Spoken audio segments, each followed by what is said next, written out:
Amy, today, let's play games together. Kenny's loud voice woke up Alex, who I had just managed to put to sleep. The sound of a baby crying, "Wah," echoed from the next room. "You yelled too loudly, and now Alex is awake. I'll go put him back to sleep." Hey, what about the game? The new one just came out, and I really want to play it with you. I told you I can't play games for a while. I spent another hour getting Alex to sleep. When I returned to the living room, Kenny was still awake. Seeing him sulking, I felt a little helpless and spoke up. "Sorry, Kenny. Want a drink or something?" But Kenny didn't respond. I thought maybe he didn't hear me, so I tried again, but still no answer. It seemed like he was ignoring me. Feeling frustrated, I walked up right in front of him. "Hey, why are you ignoring me?" Because, Amy, you've changed. You don't want to play games with me anymore. It's always about Alex, Alex, Alex. You're always paying attention to him. Huh? Alex is still a baby, so of course I have to take care of him. Plus, I'd rather rest than play games. I've explained before that I can't play right now because of late night feedings, remember? I explained to him just how tired I was from lack of sleep and how, if he had complaints, he could help with the housework instead. All right? No more ignoring me, okay? Communication between us is important. Okay, Amy, I'll do my best. He said that now, but I couldn't help feeling uneasy. Kenny still didn't seem to fully grasp his role as a father. The anxiety I felt about this grew stronger over time. My name is Amy Smith. I met my husband, Kenny, through a friend's introduction. We hit it off because we both liked games, and before long, we were dating. We got married when I was 29, and Kenny was 28. Our friends congratulated us, saying we made a perfect couple. Kenny, you found yourself a responsible wife. That's right. Amy's beautiful, and we share the same hobbies. She's the best wife ever. Kenny was all smiles, acting lovey-dovey in front of our friends. He put his arm around my shoulder with a carefree grin. Amy, let's have kids soon. It'll be so fun playing games with our kids. "You're jumping ahead, aren't you?" I laughed at Kenny's innocence. I wasn't sure if I was ready for kids, but with Kenny's enthusiastic request, I started to think more positively. A year later, we were blessed with our first child, a baby boy whom we named Alex. When I actually gave birth to him, I found him incredibly cute, and my heart was completely filled. Kenny also smiled happily, gently gazing at Alex. After the delivery, I dove straight into the unfamiliar world of parenting. For the first 2 weeks, my mother, Diana, came to stay with us to help take care of the baby. Well, I'll be heading back now. I've left some frozen meals for you, so you should be able to relax for a while. "Thank you, Mom. I really appreciate it." But I'm a bit worried. Will you and Kenny be able to handle everything on your own?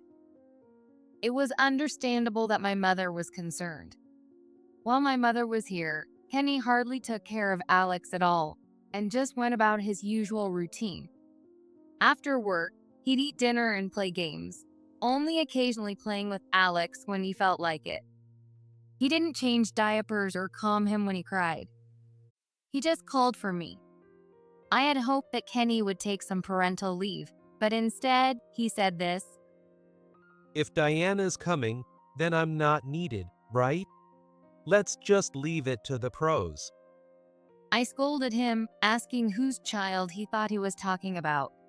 But he just avoided it with, "I can't do it." He had wanted a child so badly, but now he hardly helps at all. Since he said he wanted to play games with our kid, maybe Kenny had been imagining a child who was older. but a baby can't suddenly grow up that fast. Kenny's "I want a child" actually meant I want a playmate for games. I laughed at my mom's worried voice. Well, I'll manage somehow.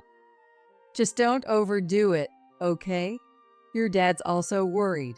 Call me anytime if you need anything. Yeah, thanks. My mom left, looking just a little bit worried. As soon as she was gone, Kenny leaned in close to me, speaking in a sweet tone. Well, finally, just the two of us. It's hard to relax when Diana's around. Hey, Amy, how about we go out for dinner tonight? Kenny said something outrageous. You were just lying around eating the meal my mom made for us, and now you want to go out? We have a newborn. There's no way we're going out to eat. And it's not just the two of us. It's three. You, me, and Alex. We're a family now, and we have to handle things together. Do you get it? Yeah, I get it. I was just joking, Amy. Don't look at me like that. It was hard to tell if he was really joking. I made sure to remind him seriously. Kenny, no more acting like we're just a couple. From now on, you need to act like a father and take care of Alex too. Yeah, Alex has joined my life party, so I'm gonna level up my skills and abilities to be the best dad. Please don't bring your game brain into this. Kenny's carefree attitude was starting to wear on me. I had married him for his bright personality, but as a father, he seemed a little unreliable. A few months later, the postpartum life turned out to be even harder than I had imagined, and I was completely exhausted. As for Kenny, I didn't see much growth in him. In fact, he sometimes criticized me for taking care of Alex all the time, possibly because he wanted to go back to our old fun times. I was too tired from postpartum recovery to deal with that, but Kenny still wanted attention. It was hard to tell who the real child in the house was. You've been taking care of Alex nonstop. Why don't we leave him with your parents for a bit and go on a date? We could go to a restaurant or a movie or something. I can't leave him for long right now. Alex needs breast milk, and if I don't feed him, my chest gets really painful. But how about a walk in the neighborhood? We could do a walking date. That's not a real date.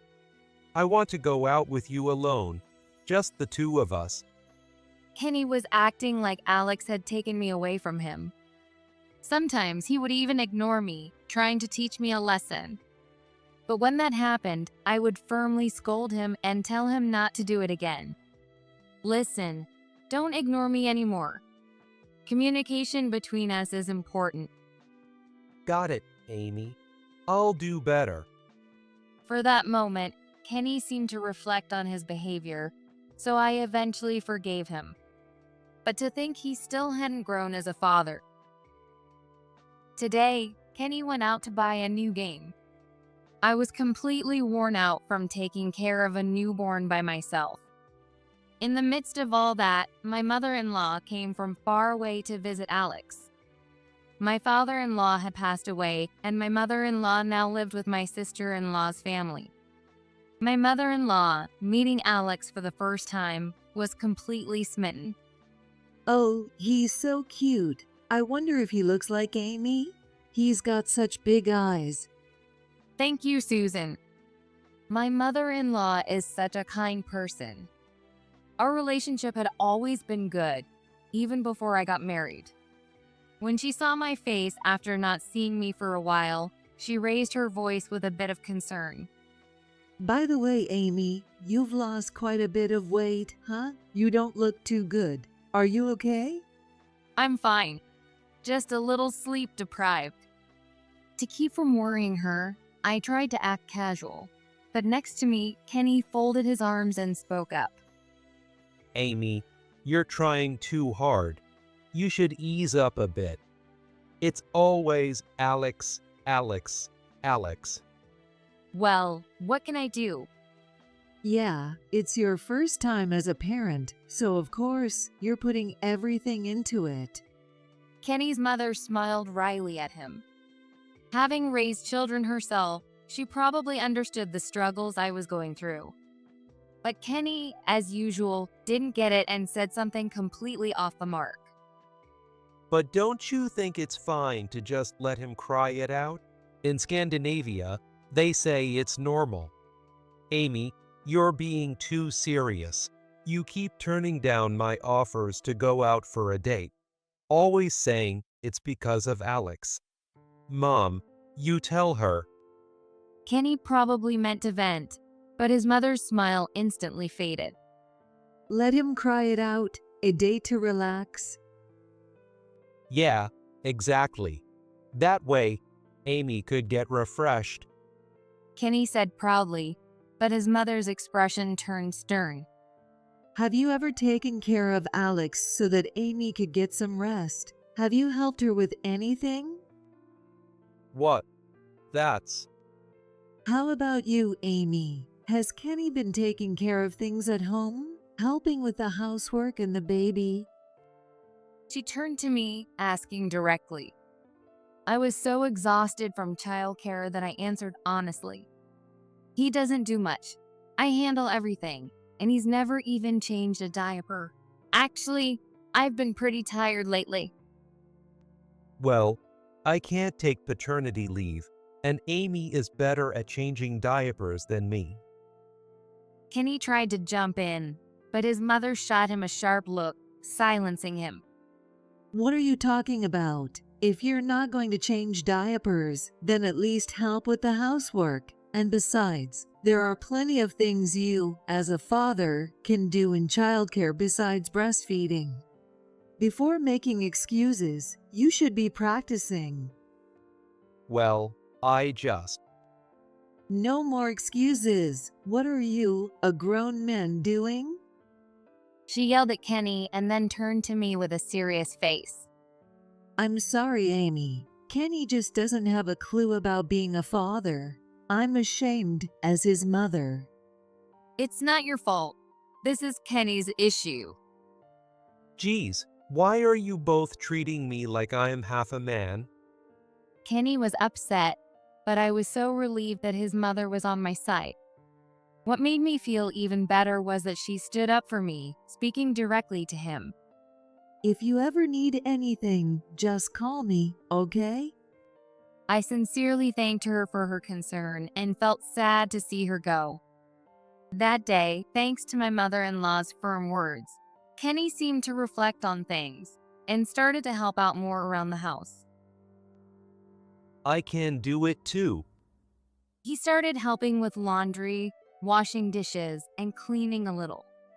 There were still plenty of things he couldn't do without being told, but compared to before, this was a big improvement. I was thankful to my mother-in-law and felt motivated to keep trying with Kenny. By the time Alex turned 1, Kenny had learned to help with household chores to some extent. However, there were still some things that concerned me.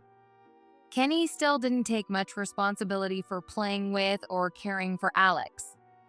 Sure, Alex was still a baby and couldn't play well yet, but I thought Kenny could at least change a diaper or feed him. But Kenny said something childish. I'm too scared to do that. I'm not confident I can do it right, and diapers smell bad.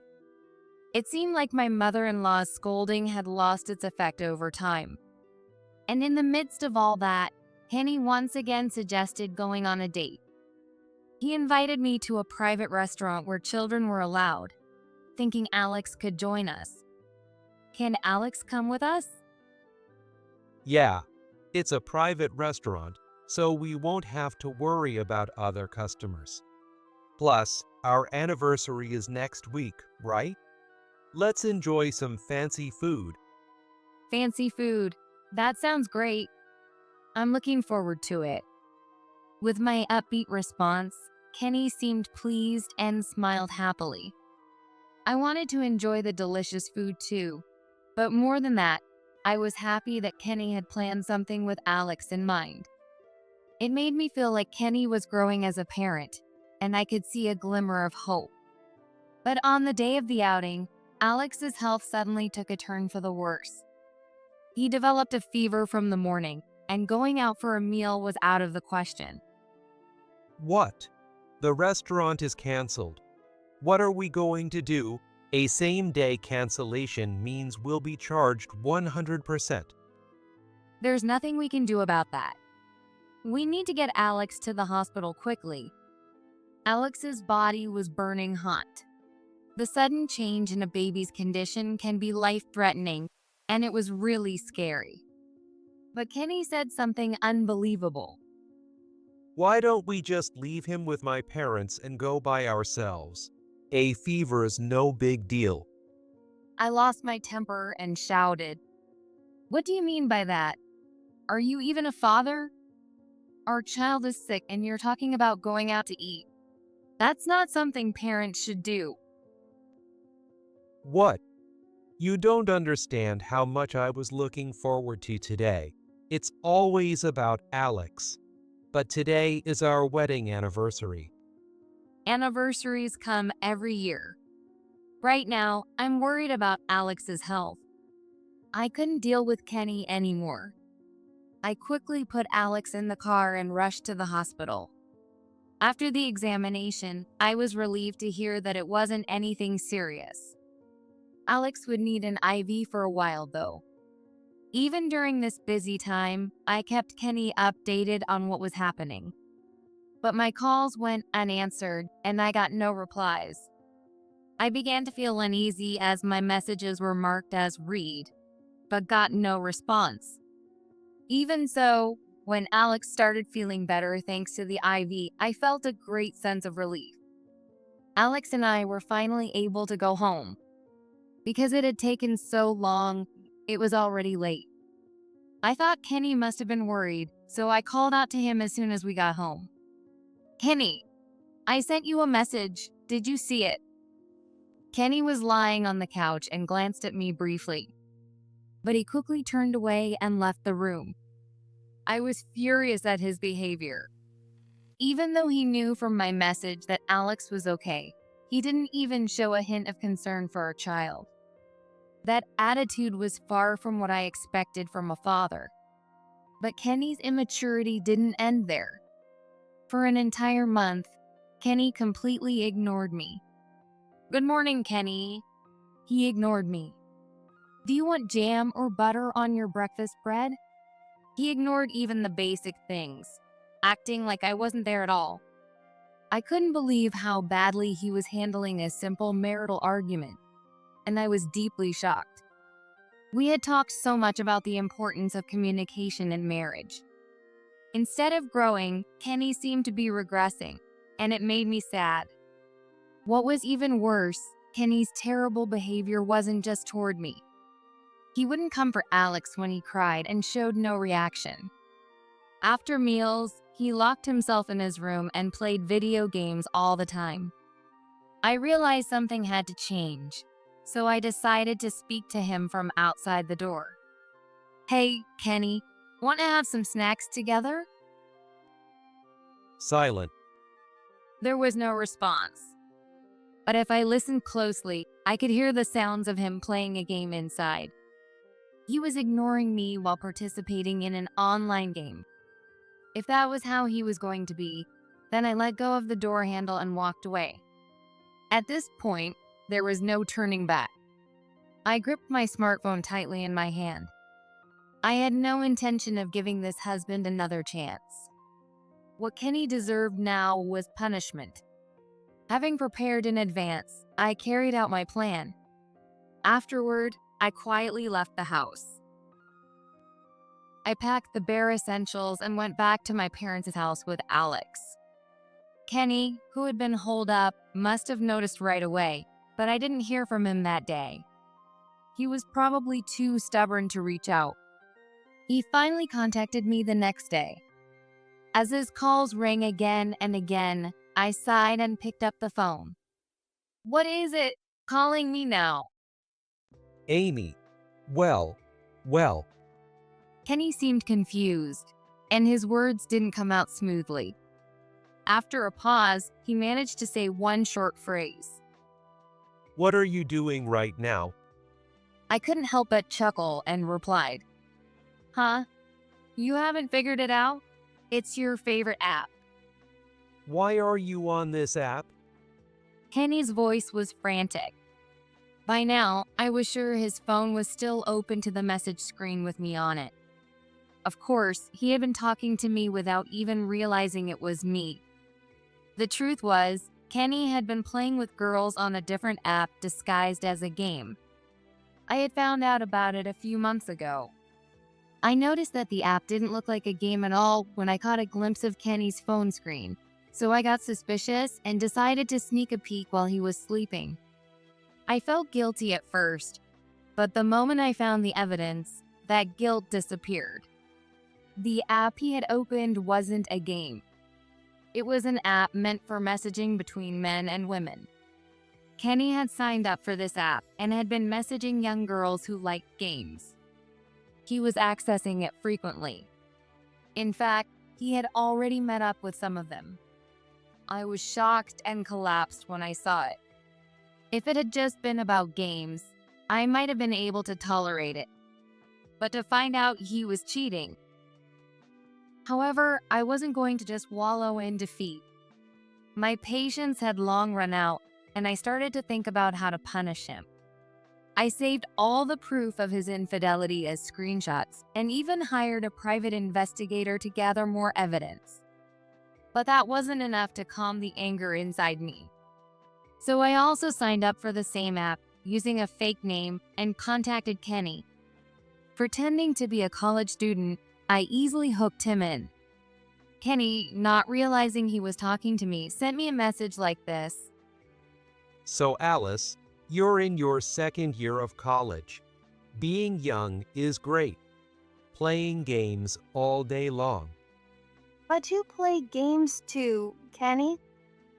I do, but I want to play more. Too bad my evil wife won't let me.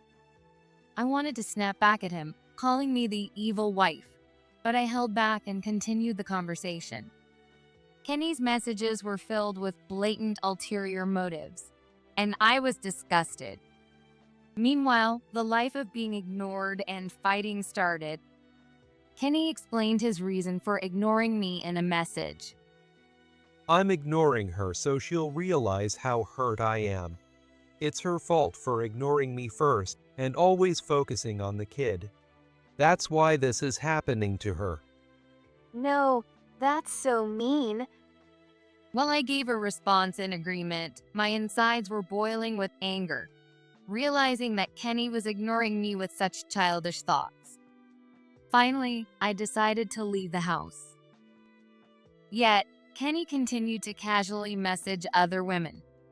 Using a fake name, I calmly replied, Didn't your wife leave the house with your kid yesterday, right?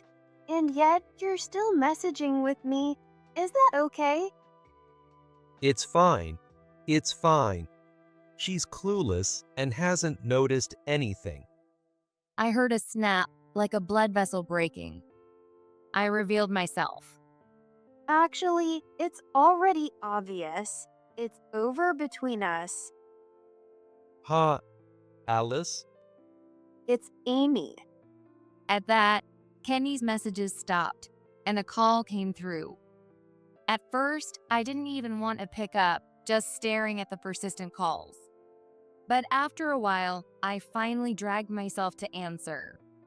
By now, I had completely lost interest in Kenny. Kenny, let's get a divorce. I said it coldly, and Kenny desperately clung to me. We can't get a divorce. That app, I was just looking for some gaming buddies. It's not an affair. Then why is it that all the people you're messaging are women? And you met up with them too, didn't you? Well, it was just a lapse in judgment. It happens to guys. You're the only one for me. Come on, Amy. Kenny, not giving up easily, I stayed on the call and sent him a few pictures. They were screenshots of disgusting messages from when I was messaging Kenny under a false identity. The messages I sent said, I'd like to go on a date with you, Alice. I'm totally over my wife. Maybe I'll just go out with you. Hey, can we meet up? I'm free whenever. it was undeniably incriminating. Kenny, seeing the images, must have gone silent on the other end, unable to speak. If only he had shown this kind of desperation toward his family. I closed the screen with the disgusting messages and sighed. Can you still say it was just a lapse in judgment? It's been far too long for that. Anyway, whether it was a lapse or not, I have solid proof of infidelity. Divorce is the only option. Please don't say that. We're not getting anywhere on the phone. Where are you right now? I'm at my parents' house. All right, I'm coming over right now. Kenny came over to my parents' house, but he was walking straight into a trap. Kenny was about to face my furious mother. You really had the nerve to come to my house after hurting my daughter so much. No, Amy misunderstood. It was just a marital argument. Kenny was still trying to play innocent, but there was no one here to back him up. My mother gave Kenny a cold glance and opened the door to the room next door. Kenny's eyes widened when he saw who was inside. Standing there with an angry expression were two of Kenny's relatives. My parents had already informed my mother-in-law and my sister-in-law, Mary, about the situation, and they had come over. Mom and Mary, why are you here? Of course I'd know about it. I live with Mom. I came here to apologize for my useless brother. Mary glared at Kenny. Like my mother-in-law, Mary had a gentle yet strong demeanor, and Kenny couldn't talk back to her any more than he could to his mother. I was really glad that Mary had come today. Kenny shrunk under the gaze of my mother, mother-in-law, and Mary. My mother-in-law and Mary relentlessly scolded Kenny. Is it true that you ignored Amy for a whole month? What do you mean? We just had an argument, that's all. Sure, a month is long, but the cause of the fight wasn't just me. We both had a part in it, right? A part in it? Was it because you canceled the dinner plans? That wasn't Amy's fault.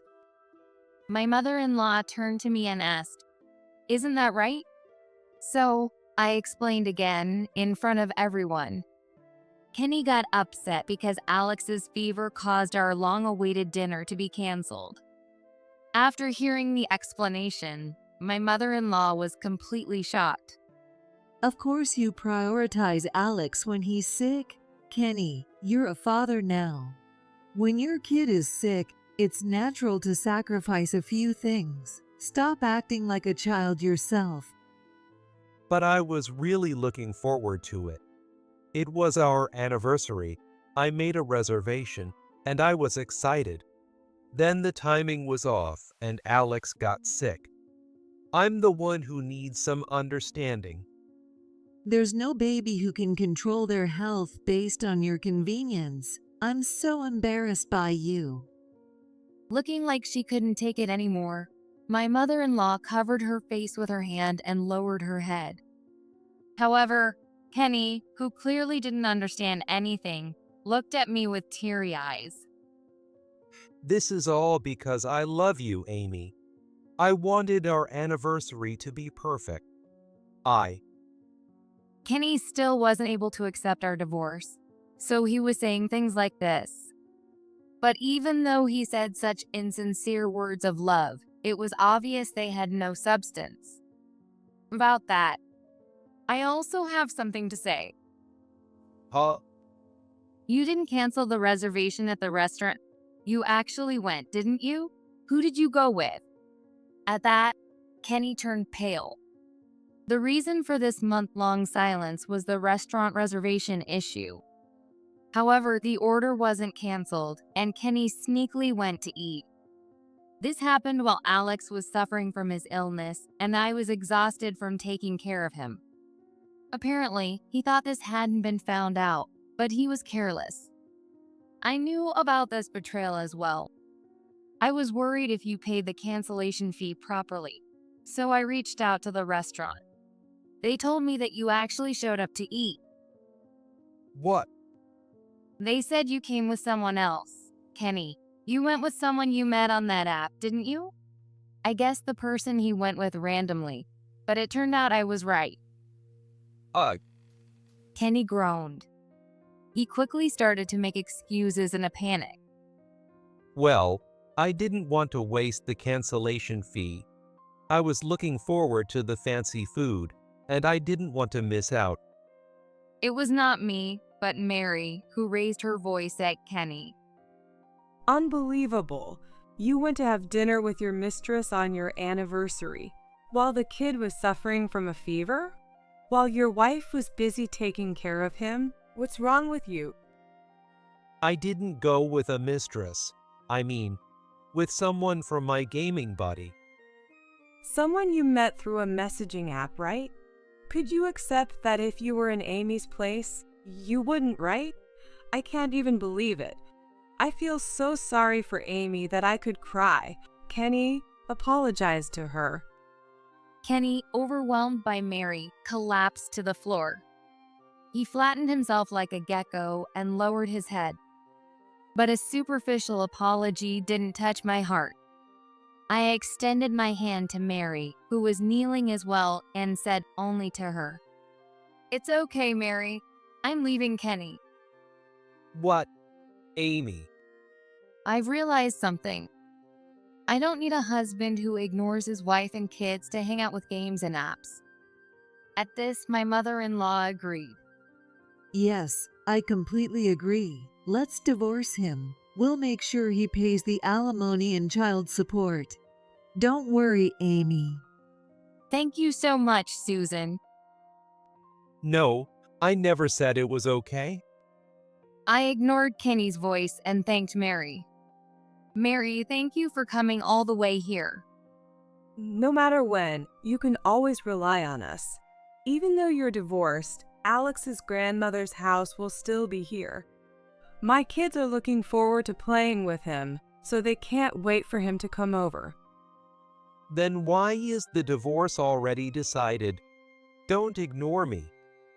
Everyone ignored the noisy Kenny, and we started discussing what would happen with Alex and me. After a while, my mother, who had been watching, spoke up. Amy, your dad's finally home. Great timing. Oh, John. Of course, my dad, John, wasn't going to sit out of this conversation. Having heard everything, my dad walked into the living room, immediately sensing the situation, and smiled. I just got the divorce papers from the city office. I also picked up the change of address form. Should we fill this one out too? We need to bring all your things over here as soon as possible. Thanks, Dad. What? Kenny couldn't even get a word in from my dad anymore. I took the divorce papers from my dad and quickly filled them out with a pen. Kenny, who was anxiously watching, screamed with desperation. Amy, everyone. Come on, listen to me already. Stop ignoring me. Don't ignore me. I finished filling out the divorce papers. Ignoring Kenny, who was about to cry, I thrust the papers at him. Now you understand how painful it is to be ignored. Ugh, Amy. Kenny was sniffling with a runny nose. Even if he cried like this now, I didn't feel any sympathy left for him. I had to endure being ignored for a whole month. But I can't take living like that, especially when I'm shown such disloyalty. So, you'll sign the divorce, right? Yes. Finally, Kenny raised the white flag and signed the papers. My parents and my mother-in-law, who were on my side, watched. This is how Kenny ended up leaving our family party all on his own. It was the inevitable result of his own actions. After that, we went through the divorce smoothly. Alex and I moved to my parents' house and began living peacefully. Luckily, Alex was still young, so he didn't have to experience the shock of the divorce. At one point, Kenny had told me he still loved me and wanted to rebuild our relationship. But now I'm glad I didn't choose that path. That's because a small detail was revealed later. I found out from my mother-in-law that Kenny had spent a huge amount of money on in-game purchases. I started managing his account, and then I noticed a lot of money was being withdrawn every month. Some months, he spent up to $1,000 on in-game purchases. I thought this couldn't go on, so I had it canceled and stopped him from paying. Really? Thank you, Susan. I hadn't been paying attention to the money movements, only focusing on his affair, so I was grateful for her actions. If I had chosen to rebuild at a moment of confusion, I might have ended up in even more financial trouble. Thinking about that gave me a chill, and I'm even more certain that getting a divorce was the right choice. As for the child support, I'll make sure it's paid on time, so don't worry. By the way, have you received the alimony yet? Yes, I've received it. Good to hear. I thanked my kind mother-in-law and hung up the phone. Kenny is now living alone. Before we got married, Kenny lived with his parents, and now he's struggling with the reality of living by himself for the first time. Cooking, laundry, cleaning, and even just getting up alone in the morning are all difficult for him. Until then, Kenny had been pampered by his parents and his sister's family taking care of him. After we got married, it was me. Kenny, who had always been in a position where someone took care of him, finally had to stand on his own. However, the money is still in the hands of my mother-in-law. I thought to myself that the road to complete independence would be a long one. After that, Alex grew up happily under the watchful eyes of his kind grandparents. Now he happily goes to elementary school and enjoys his days. He occasionally meets with Mary and gets to interact with his cousins. Seeing Alex having fun, playing with Mary's husband, makes me feel a little guilty. I once worried if he felt lonely without a father and asked him about it. I'm not lonely at all. I've got Grandpa and Grandma, who I love. And I've got you, Mom, who I love too. Thank you. I love you too, Alex. I hugged him tightly, and Alex returned the embrace. Being a single mother has brought more challenges, but surrounded by Alex and my parents, my days are filled with more smiles than before. I smiled alongside Alex, hoping that these happy days would continue.